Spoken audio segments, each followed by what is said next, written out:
You're listening to the Support Ed Learning Podcast, where we challenge the status quo of education and reimagine what learning should be. I'm Dr. Joe Sebestyen, and in every episode we dive into critical thinking, Bloom's taxonomy, educational innovation, and how AI is shaping the future of learning. Whether you're a teacher, parent, policymaker, or lifelong learner, you're in the right place to rethink, reshape, and revive education. Hey everyone, welcome back to the Supported Learning Podcast. I'm your host, Dr. Joe Sebestyen, back with another great guest, Tim Freighus. Am I saying that correctly? Yeah, you got that right. Yep. Welcome to the podcast. Welcome to Supported Learning Podcast. How you doing? Thank you. I'm thrilled to be here. There's no doubt about that. And things are fine, especially because I just moved across the country. Now that I'm in Las Vegas, I don't have to freeze all winter. Oh, you're so lucky. I know. It's a nice thing. Where did you move from? Massachusetts. Okay. Yeah. Gotcha. Oh, I think they're going to get pretty hit pretty hard with a snowstorm coming. So. Yep. And I'm not going to miss it at all. What made you move to Las Vegas? So I work at Faith Lutheran High School as an English teacher there. And with what I do with the Garden of English, I'm in a lot of high schools, around the country. And I did some professional development at Faith Lutheran a few years ago. And it was the nicest school that I've ever been in. But it also, my two passions for education are Christian education and vocational technical career training. And this particular school offers both of those elements. And I was like, I didn't even know that existed. And so we kind of got on each other's radars. And last year they offered me a job, and I said, yeah, I think that's a good idea.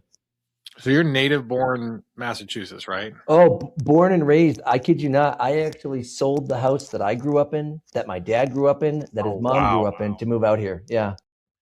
I'm from Pittsburgh. So like, it's the same thing. Like I got out and then I boomeranged all the way back. So like, I live about an hour and a half away from my parents, but at one point we were living in the house with them before we started having kids. And yeah, I'm like, I need to get out too, because I can't do the winters anymore. So I hear you. So that's okay. Well, let me introduce you just to our audience. You have a bachelor's in writing, communication, and rhetoric from the University of Massachusetts, Dartmouth. You have a master's in teaching secondary English education from University of Massachusetts, 15 years of classroom teaching experience since 2008, a veteran AP reader, which is interesting to us as well, sample selection table leader at an AP question leader, member of the College Board instructional design team for AP English language and composition, College Board endorsed consultant who trains AP educators nationwide, co-author of the nationally distributed AMSCO AP English language composition textbook, and he runs the Garden of English, which we'll get into here in a minute. But a lot of credentials from College Board. And it's one of those things where like I consult for the College Board, so I don't work for the College Board, but we consult for them. And, we have a couple graders on our team too for history, and I've been trained obviously at the AP Institute, which I'm assuming that's where you go to train teachers as well. So I'll do APSIs in the summer. But now that I'm a reader, 1 year I might be a sample selection kind of table leader. 1 year I might be a question leader. But I haven't been just a reader, which is someone who just reads the essays, of course, probably for about 8 years. I've been in reading leadership for the majority of my time since about 2017 or 2018. I gotcha. When did you first learn you want to be an English teacher? I was a ninth grader. And interestingly enough, one of my passions for education, like I said before, is career tech ed. And in Massachusetts, career tech ed is like prestigious, right? So a lot of times when I go to schools around the country, they're like, oh, we kind of send kids who don't do school well to the vocational school or to the career tech ed school. Right. But in Massachusetts, it's really hard to get into a career tech ed school. And so I went to a career tech ed school in Massachusetts, and this is when it was kind of half and half. It was beginning to become what it is now. And I was like, I'm going to be an electrician. I don't want to go to college. I don't want to do anything like that. And I had this freshman English teacher, and man, let me tell you, this guy was bizarre. But he was really quirky and really cool. And I realized very soon into starting my electrical trade work, which I did all throughout high school, that I didn't really love getting dirty, to be completely honest with you. And I would come home really dirty And so I was like, man, that guy is so quirky and he's so inspiring. And he really made me like love reading. Like he was like, let's read Harry Potter. It's big right now, and let's do it. Let's actually have a fantasy course. And I was like, wow, this guy is life changing. And there was another time when um, he told me, I think I got like a B in the first quarter of his class or something. And he pulled me aside and he was just like, dude, you're actually really good at this school thing, but you put no effort into it. If you put some effort in, you could probably like do something great. And at that day, I was like, you know what? Maybe I should just try to do school better. And I ended up graduating like second in my class and things like that. And it was all because this guy was really quirky and sometimes a little bit brutally honest and also super engaging. And I was like, I think I want to do that. I like that. And you subscribe to a very similar philosophy, which is rare, I think, because I'm still administrator. I can kind of, you'll see where I'm going with this, but you've said you don't teach English, you teach students. Where did that philosophy come from? Well, it's funny because a lot of times people are always asking me like, what do you teach? And I'm like, students. And they're like, yeah, but you know what I mean. And I'm like, yep, humans, they breathe, they have emotions, all these things. I think that I don't know how to teach any other way. Like I have a really good friend who's an excellent teacher who's like, Tim, I just got to cover my content and it is what it is. And for me, I'm like, I get to hang out with some of the coolest people I've ever met for 190 days straight. And then when they finally graduate, we can hang out some more when they do awesome things. And I have students now that are former students that are now lawyers. Right, I have students who are super successful doing really cool things or traveling different places. I have a student who was a nuclear scientist who decided that she wanted to just go live in Australia and China and kind of like work on a farm. Those are cool stories to have. And then when they come back around and they contact me and they're like, hey, we're here, can we hang out? I'm like, yes, we can. Because the point of our job is to invest in humans. Now, it's great to give them awesome thinking and writing skills, but I've never considered that that's what I do. I invest in the character of kids. And in doing so, I then hopefully teach them how to think and write pretty clearly. I love that because that's honestly, I mean, I struggled with the first year I was teaching middle school social studies, and I thought my personality will get me through. I could tell really cool stories. Then I ended up teaching in inner city DC the second year. Did not know classroom management. I got a really good lesson in that year, but my third year was teaching IB history of the Americas, and it's really where I transformed into my philosophy that I think is similar to yours, where we had to teach writing through history and really actually have those really important connections. And, kids don't care until they realize how much you care, right? You have to kind of meet them there almost more than halfway. So it sounds like you teach from a system of passion. But, specifically for the AP exams, I guess, when did you realize that the success of AP Lang wasn't really about talent, but understanding the system? Yeah, so that was interesting because I actually was given my first AP Lang class when I was 23 years old, 24 at the oldest. But the reason why was because I had a rhetoric degree and AP Lang was a rhetoric course. And so they were like, Tim, why not do this? And my first 2 years I taught AP Lang, and then I also picked up AP Lit. And I realized that I had already read way too many AP papers, right? Hundreds and hundreds, and then going to the APSIs that I was attending and scoring papers and reading my own papers and reading the samples that were released online. One of the things that happened in those first 2 years of my teaching AP, I noticed that all of the higher scoring essays, no matter what the topic in AP Lang or AP Lit, had the exact same pattern of writing every time. And I was like, oh, gee, they all follow this particular pattern. And then I went and I looked at my graduate work because I started my graduate work when I was like 24. And I was like, oh my goodness, my graduate papers that are earning A's have this same pattern. And so I realized, not in relation to gaming the system, because I think that some people think that the templates that I create are meant to kind of just game the system and move on. I realized they actually help you communicate effectively. And that's provable because the same patterns that show up in the higher scoring AP papers are the same ones that I have in my 12 to 15 to 20 page master's paper that I just turned in. And so because of that, it was like, oh, this is actually teaching patterns of thought and logical progression, not just here's a template that you can fill in. And it's funny because it's so misunderstood, because there's even a book out there, I can't remember who wrote it, but the author actually uses my YouTube videos as an example of kind of being like not teaching kids to think, essentially. And I'm like, what are you talking about? Fill in that template with anything that's actually sensible. And you would be like, I just wrote a great sentence. It's good thinking. You know what I mean? And so just noticing those patterns allowed me, in that those early 2 or 3 years of teaching AP, allowed me to kind of start moving towards that. Oh, I can help you really hone in on what needs to be covered in the exam to be successful. Well, writing can be formulaic.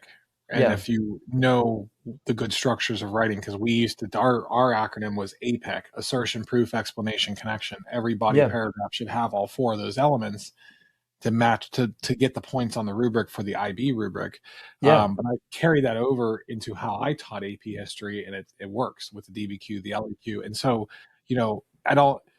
it is more than just, like you said, more than just filling in the blank. It's actually teaching kids how to think. And it's really cool because when you apply those strategies, at least to our content, you don't have to know the content. You can just know, I need to write this way to get the points. Now, obviously it's more than just points, but I was just like you, using the same strategies in my master's program that I was teaching my kids. And it's like really good writing. I actually have master's papers, papers that I wrote my master's program that I purposefully used my AP Lit, techniques with, so I could show my students, hey, I just did this in my master's, during my master's degree, and I got an A on that paper. And the other thing too, right, is for me, especially because of how I work with teachers all around the world. Well, I do work internationally, like online, but around the country where I travel, a lot of teachers assign writing and think that they're teaching writing, but that's very different. 100%. And for a student who a lot of students need a lot of guidance in creating their thought patterns. But I don't just stop there. I then teach kids who finally have those thought patterns that can create those lines of reasoning. I teach them how to vary their sentence structures. I teach them how to use advanced punctuation and things like that. And I think that that's the thing that's kind of left out. It's like, oh, this guy has a formula that can do this for test day, so it's just test prep. And it's like, well, first of all, if the test is testing the right skills, it's not that bad. And then on top of that, or formulas aren't necessarily that bad if you can do it, but also a strong base formula allows for awesome things. If I'm a jazz player, I should probably know my jazz scales first. That doesn't mean you have to. Some people can come out just, throwing down awesome solos, but not everybody can do that. And I want to make sure that I meet the kids who can't just come out as authentic writers born going to Harvard, put themselves in a position to think well, write well for the exam and beyond that, and then eventually learn, how do we break free from the templates and vary things up while still keeping these good parts that we're talked about or taught to us. Yeah, I definitely can relate to that, because the AP history, 60% of the test is writing, or the grade comes from the writing. And what history teacher do you know spends 60% of their classroom instructional time thinking, evaluating, writing? They'll assign a DBQ for homework or a project, and it's like, well, that's not how it works on the exam. Not only that, they're not spending that time to teach that. But you decided to form the Garden of English. Tell me about that. Like, what were you trying to solve with that? Yeah. So what happened was, in about 2012, I started, getting involved in online Facebook communities for AP English language and AP English literature and things like that. And I would consistently submit, just materials out to people and whatnot. And I would also give my phone number away freely, which I still do. Still do.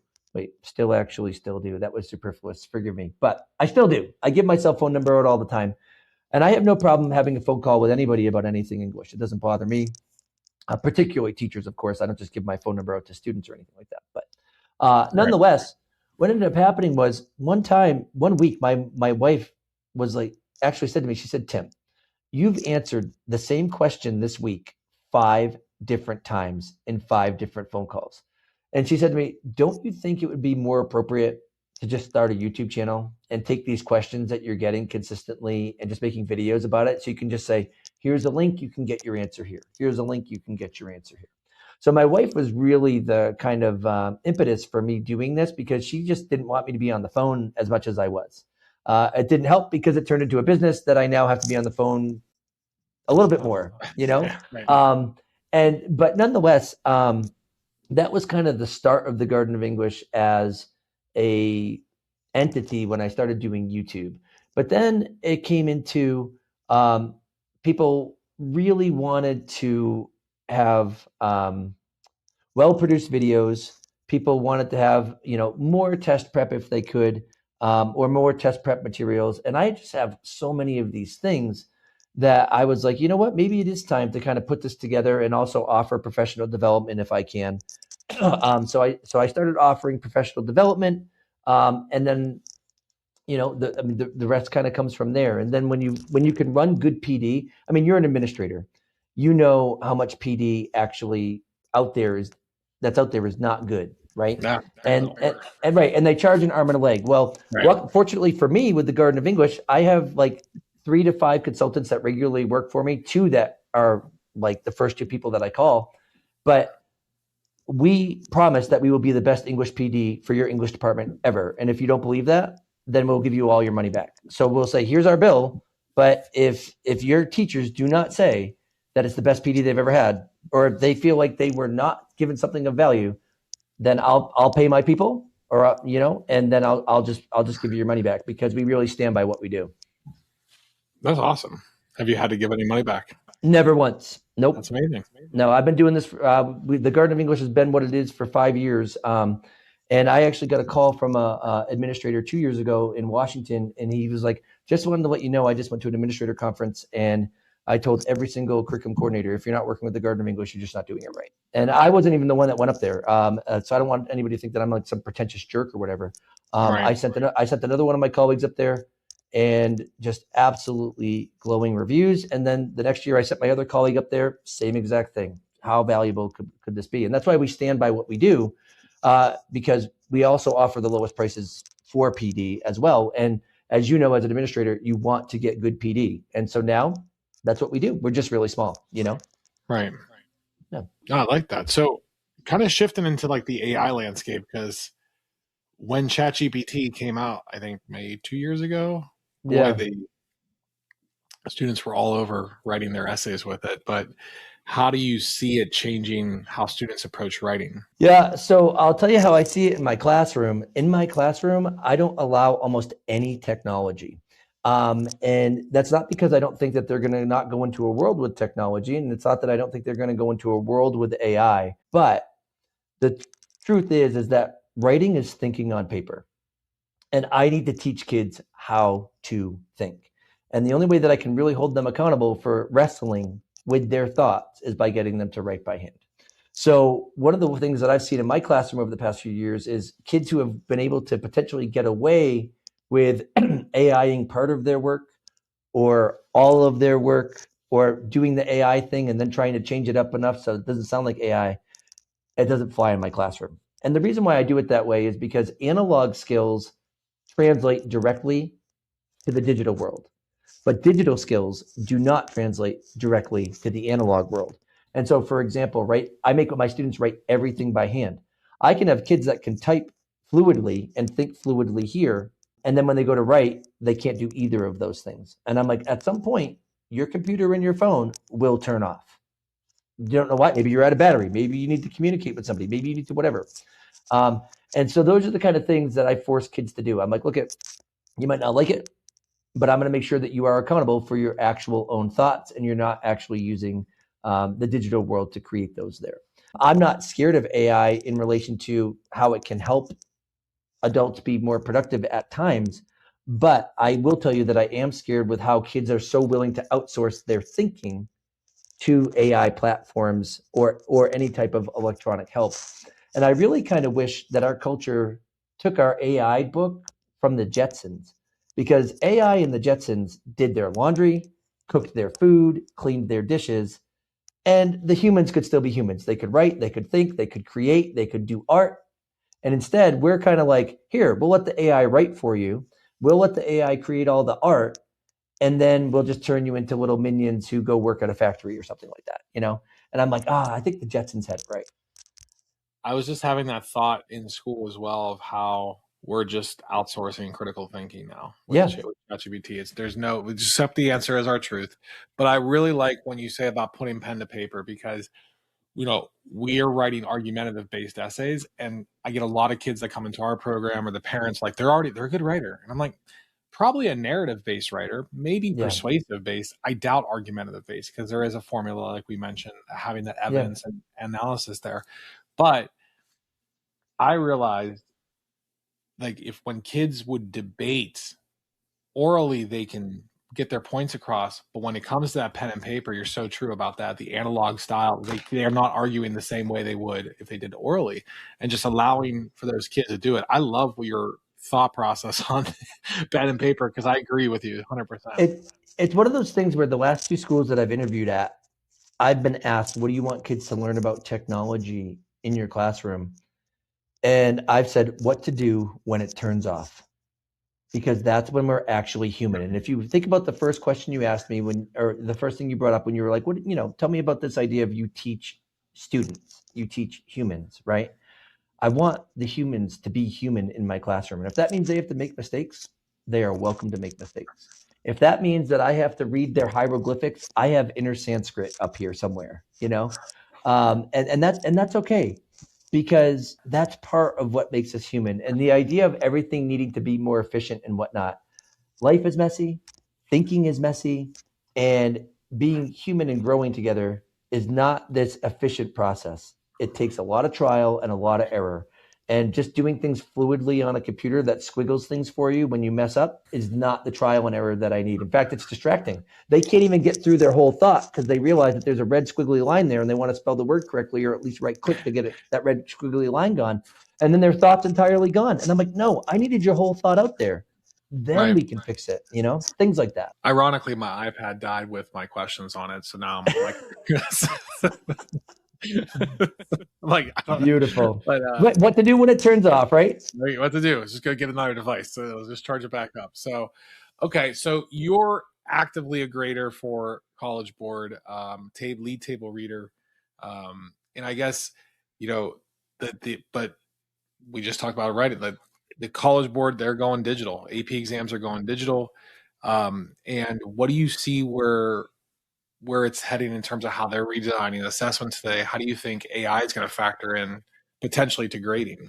Yeah, I'm not entirely concerned about AI in relation to becoming like robo readers. Like, I know that the state of Texas kind of like does their AI reading for their state tests and whatnot, or sorry, I should say I have heard such things from my Texas colleagues. I'm not in Texas, so I don't know that to be entirely true, but I'm pretty sure that's true because I trust my colleagues. But in terms of the College Board and whatnot, I never have presuppositions about the College Board being this maniacal, money-hungry machine. I don't, and I know that a lot of people do because it's $90 per exam, and there's an exam cancellation fee, and there are those types of things, right? And I know that their executives get paid, a lot of money when they release their public statements and whatnot. But the truth is I don't hold those presuppositions or even suppositions or assumptions, because I've been on the backside and I've seen how much work we have put in as readers to select the best samples we can based on a rubric, and we talk those out like humans. So at the level that I've seen here, when I'm with my table, if I'm a table leader and I'm talking to the people that read with me and whatnot, it's a very, very human process that I think everybody understands as some of the best professional development you could ever be involved with. Everyone says. And I honestly think that if the College Board wants to have any grace with the teachers that support with what they do, they will not take the best PD options available away from them. Otherwise, there might be some sort of like a figurative lynching or something like that. What do you as a table leader, as a question leader, what do most teachers who've never been in those rooms don't understand, or they fail to understand about how essays are actually evaluated? I can't answer this question as clearly as you want, just because of what I'm allowed to say and what I'm not allowed to say. But what I could tell you is this: I think that there's a lot of questioning the process. Shouldn't necessarily be, well, hold on. It's great to ask questions about like what's going on, but it's one of those things where these tests have been normed and analyzed statistically for years and years and years and years. They consistently fall within a margin of error, a statistical margin of error. So of course, does that mean that there are errors that might be made with any type of scoring? Sure. But that's expected when you have that much of a volume of something. I have learned to trust the process because the truth is that in the way that readers are trained and the way that readers talk about things, it's very seldom, it's quite seldom that there's a huge discrepancy between any given score. Just because of how, I don't know, like, have you ever seen Severance before? Mm-hmm. Yeah. Okay. So in the show Severance, right, when they're in the severed layer and they're trying to talk about putting numbers in the bin, like, oh, the numbers kind of like stick out and put in the bin. It comes to the point when we're so well trained and we know what we're looking for because we have experience, right? That you just, like, you know that this fits these qualities of the rubric and you don't have to question it. And that happens every single year. People are normed, and there's ways to actually check to make sure that readers are normed. And then reading leadership follows through with that. So if there are abnormal numbers, things are checked, right? And so I think that a lot of people think that it's kind of like, oh, someone read your paper and then just threw it out the back, right? And it's like, no, we know what the statistical margin should be. We know what these things should be, and they're checked and they're focused on. And I think that that's one of those things that I think everybody's had, that one student, or maybe more than one student, who they thought was going to get a 5 and got a 2. And it's like, how is that possible? And it might be part of the margin of error, but it also might be that any given test day, a student can have something go wrong. Maybe they got in a fight with the boyfriend or girlfriend that morning. Maybe their car broke down on the way to school. Like, maybe there are so many things that can happen on test day. And to just kind of know that in those rooms, we really care about putting our best effort into knowing the rubric, applying the rubric fairly, and checking for anomalies, I think is one of those things that I think teachers would want to know. On that same line, what is the rubric reward that most classrooms don't explicitly teach? Is there something that we're not teaching that should be taught? Yeah, actually, I think so. On the English side of things, right? Mm-hmm. So the rubric for AP English has a thesis point, an evidence and commentary point, and a sophistication point. And a lot of times people call the sophistication point a unicorn, and I don't necessarily agree with that. I do think it's teachable, but the points that are there in history, it would be your complexity point. Complexity right? point, yeah. I do think that there are things in there that are teachable, even though the criteria is a little nebulous in terms of the wording. There are specific things you can do, but one of the things that I think is not taught that should really be taught to help really build better writing on exam day and in general is the importance of strong topic sentences that are derived from a thesis and then interrelate each paragraph of the essay. Because row B is just called the evidence and commentary row. However, a really strong topic sentence, whether you're writing about history or English, if it has transitional language, if it refers to the example that's about to come in more detail, and if it contains a relation to the argument that's in the thesis, every time you're establishing a line of reasoning, and that strong topic sentence will then direct the kid, oh, here was what you said your evidence was going to be, so that's the next part of your paragraph. And then that argument that's also in your topic sentence as well, that's what you got to connect the evidence to in your commentary. And if people are taught a stronger topic sentence, then kids would be able to establish better lines of reasoning, guaranteed, every time. We call that an assertion. Yeah. It's topic sentence with a how or why, and it has to tie into the thesis and the overall structure and provide smooth transitions, because that's like your line of reasoning. Like that, everything should tie back to your assertion. Right. And the problem is, though, is that when you look at just the rubric language, that row B says it's called the evidence and commentary row, but you'll in AP English language and AP English literature, you'll see the phrase line of reasoning there. But that line of reasoning is really dictated by the topic sentence, but that's not in the rubric. And so it's one of those things, to answer your question, where you're like, well, what's not there that should be there? When people focus on the language of evidence and commentary, but they don't think about the idea of how the topic sentence directs that when it's tied to the thesis, that's where a lot of that line of reasoning breaks down and people don't get their points. Because you're not making an argument at that point. Yeah. You're not actually structuring like a reasoned argument, and you're not. So, I mean, that's literally how I teach the DBQ and the LEQ for history, because you have to build your argument with evidence, but you have to at least, there has to be a common theme that runs through it. Otherwise, what are we talking about? So, right. And there has to be cohesion in why you're making point A and point B. Like I once had a student who was writing a paper and he wrote about Magellan, which was a great example. And then he wrote about Tom Brady. And this is when he was deflating footballs or whatever. And the example worked great for the essay, but he didn't interconnect the two. He didn't say, hey, this is true not only in science, but also in menial sports entertainment. All he had to do in his next topic sentence was say, not only is this true for more serious things like scientific exploration, but it's also true when it comes to menial sports entertainment. That's all he had to do, but he didn't. He just went from Magellan to Tom Brady. And I was like, well, there's your problem, bud. Right. And it's one of those things where we then really focused on that topic sentence and that transitional element to create the cohesion. And that's just thought processes that kids don't necessarily know to have, that we need to teach, not just assign. I like that. Yeah, we're on the same wavelength of writing. It's really, really cool. So do you think, also I could say the most non-PC thing, I was just like, when I was teaching 10 years ago, like through the process, I did see the writing degrade. Kids came to me in 11th grade, first IB class, every year, did not know how to structure, like worse and worse writing, didn't even know how to write topic sentences. But do you think AP writing instruction is getting better or more diluted over time, just in general, from what you've seen on the PD side of things? I think, that's a hard question, because we also have to think about the kids who we're having coming in, right? So kids have shorter actual thought processes. I'm not even talking about, distractibility. I'm talking about actual thought processes, right?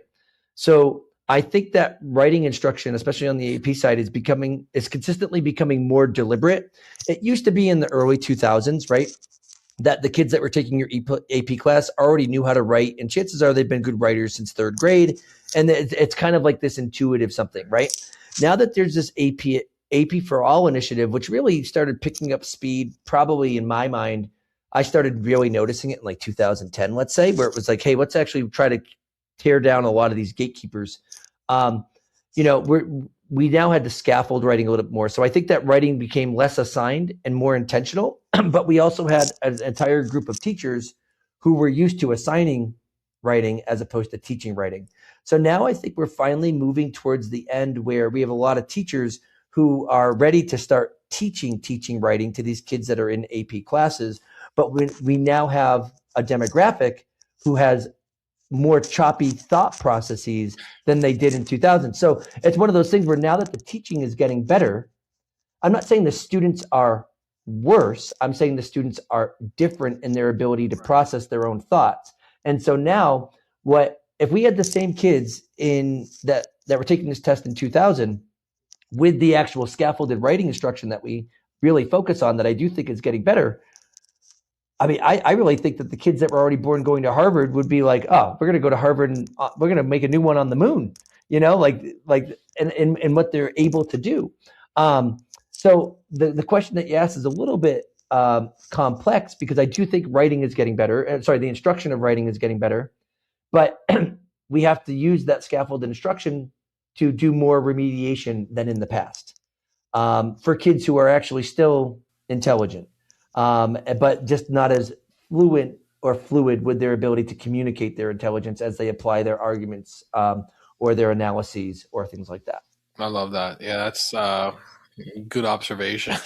It's like our thoughts are fleeting with how everything's been hijacked now with Reels, TikToks, all that kind of stuff. I'm like, I said, and that's the thing with AI and the thing with our attention spans. Like, every piece of information is out there. That literally kids can learn more now than any. Like you have the ChatGPT, for example, could teach you, but if you don't know how to evaluate the information you're getting, think critically, and kids don't even do that, right? It's not even worth getting there in terms of that. So. And it's almost like they don't even want to.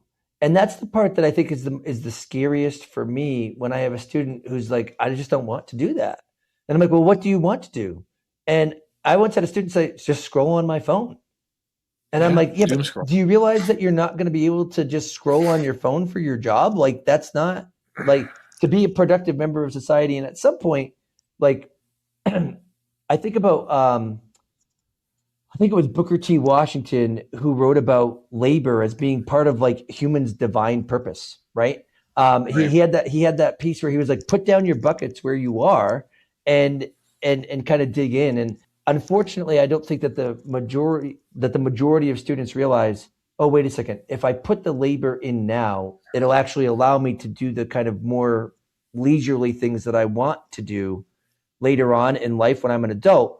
And that's the problem, because I have so many students who think that, oh, I'll take care of that when I'm an adult. I'll take care of that when I'm in college. And I tell them, if you don't have the discipline to do this now when you're living with your parents who care about your grades and are calling me and whatever, when you're at college and you have that video game system right here, and there's no one telling you to go to bed, and there's no one putting a time frame on it, you're not going to just miraculously change. That's not how it works, you know?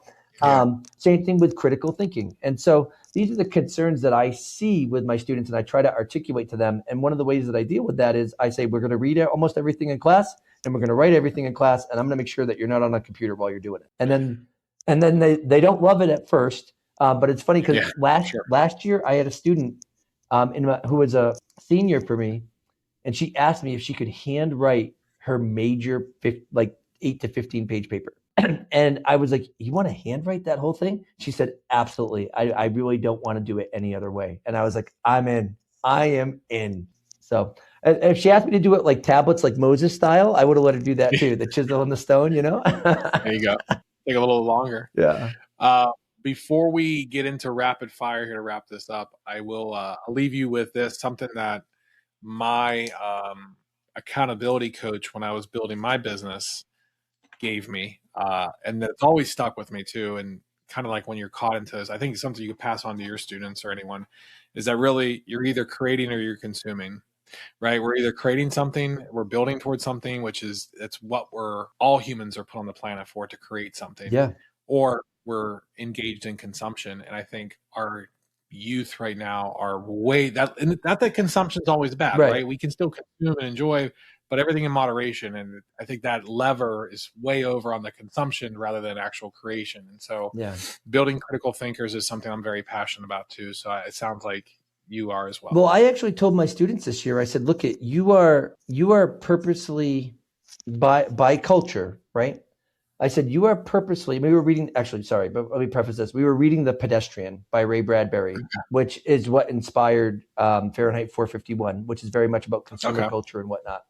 Right. And I said, you are being, I don't want to say the word groomed because I understand the connotations that come with that, but I'm like, as a generation, you are being groomed to be functionally illiterate. And the reason why is because the more functionally illiterate you are, that doesn't mean that you can't read. You can read the sign. You can, do these things. But the more functionally illiterate you are, particularly in terms of your deeper reading comprehension, your critical reading skills, the easier it is to make you more of a consumer. And the more of a consumer you consistently are, the more you are purposely giving your money away to somebody else who decided to be a creator, who is not functionally illiterate, but knows that it's better if you are. And I'm not saying this to be like, I hate capitalism or anything like that. No, if there are problems, people solve problems and they should be paid for that. I enjoy that, right? But when we see this problem of a actual promotion of functional illiteracy as under the guise of entertainment, just so we can have more consumers to line someone's pockets, that's a scary thing. And I'm like, you have to realize that most people don't recognize this, and I want you to.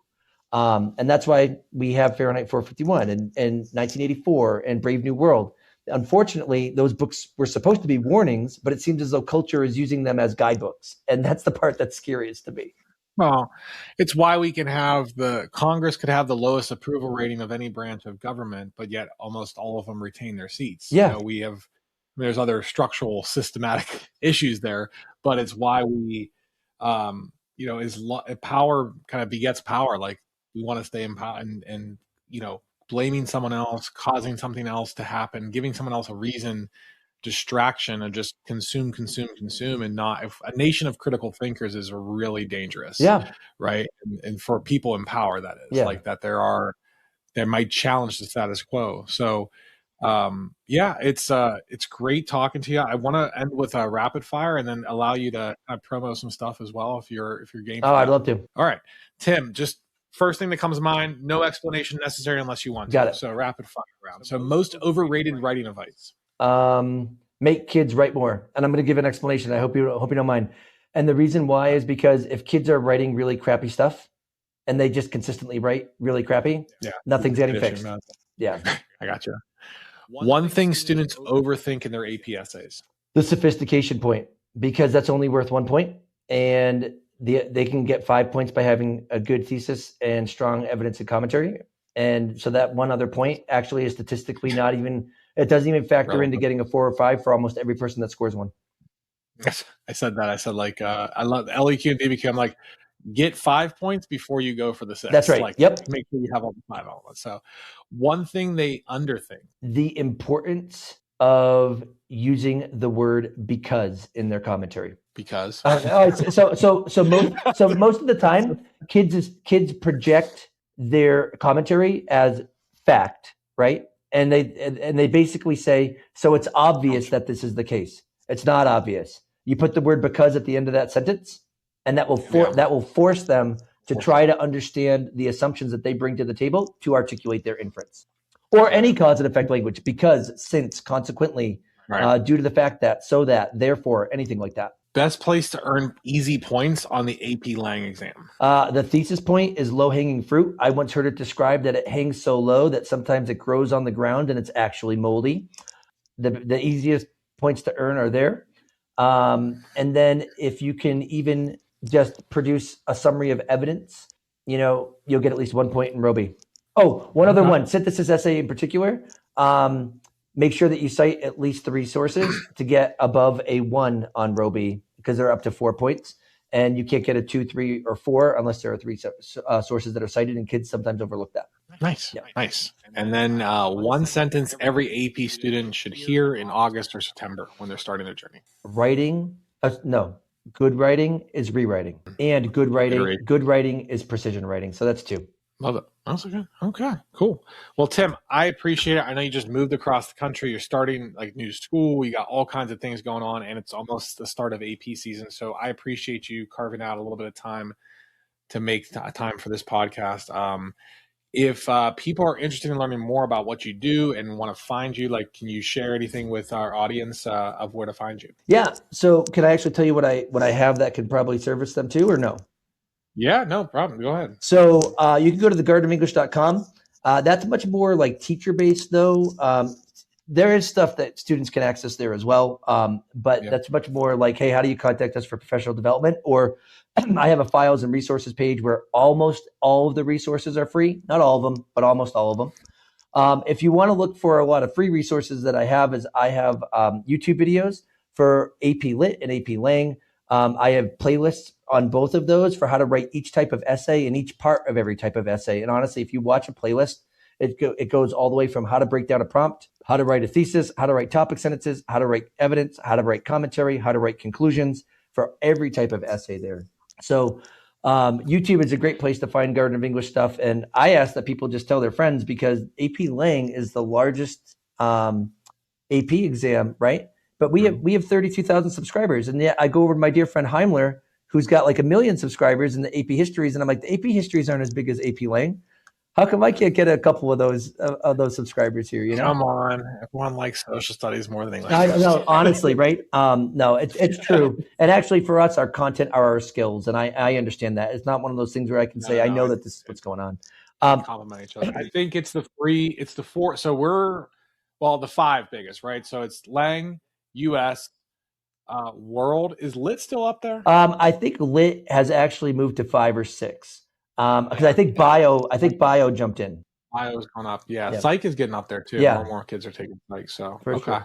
Yeah, we're in the top, so it's the most. But it's what anything else? Yeah, sorry. There's one other thing that I want to actually just share is that one of the few things that Garden of English sells right? Because normally we do workshops for teachers and we do professional development. But one of the few things that we actually sell to teachers and to students is called Lang support. And that's actually an interface that we built where I made videos that deal with all of the content for the course and exam description for each unit.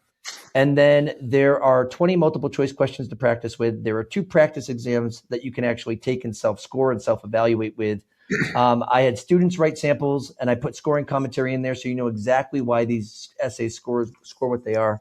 And there's just a lot in there for kids. And a lot of times kids are like, I want to get like a 5 steps to a 5, or I want to do Albert IO, or I want to do a lot of these other things. Well, first of all, we're a really small business, right? And so we appreciate what, any support that we can get. But on top of that, like, I don't know that this could be more comprehensive. And then for the teachers, we paired up with my dear friend Beth Hall from Coach Hall Writes, who's like another lead YouTuber for AP English Language. And we even provided courses for how to teach rhetorical analysis, how to teach synthesis, how to teach argument. And so the price for what those do is very, very low for everything that's in there. For the student stuff, there's over 3 hours of videos for them to help learn their AP content, and there are worksheets for them and everything like that. And it's like $20. And then for teachers with 8 hours, sorry, she had 5. I think there are over 8 hours of video in total for about teaching AP Lang, and they can give out my videos for their kids for the test studying and the multiple choice and everything.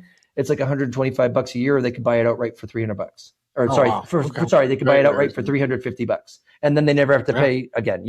So we really tried to make this affordable because she and I put over 2,000 hours a piece into what we do.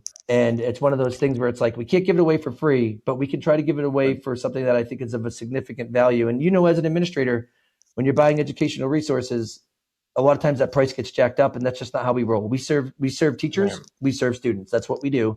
And that's what we want to do. But we also have to make sure that, I've got 5 kids. I got to pay for 5 kids. And so that's one of the ways. And a private school teaching job, it's fine, but it's not going to pay for all the 5. Right. Entirely, especially if I wanted my wife to stay home. So those are just things that I wanted to just point out. And, if it's okay to put that out there, that's great. No, absolutely. We'll discuss after recording this too about how we can also help promote you. So, but Tim, I appreciate you very much for being on. Thank you so much. Good luck this year, the rest of the school year. Enjoy Las Vegas. Enjoy the sun. It's one of my.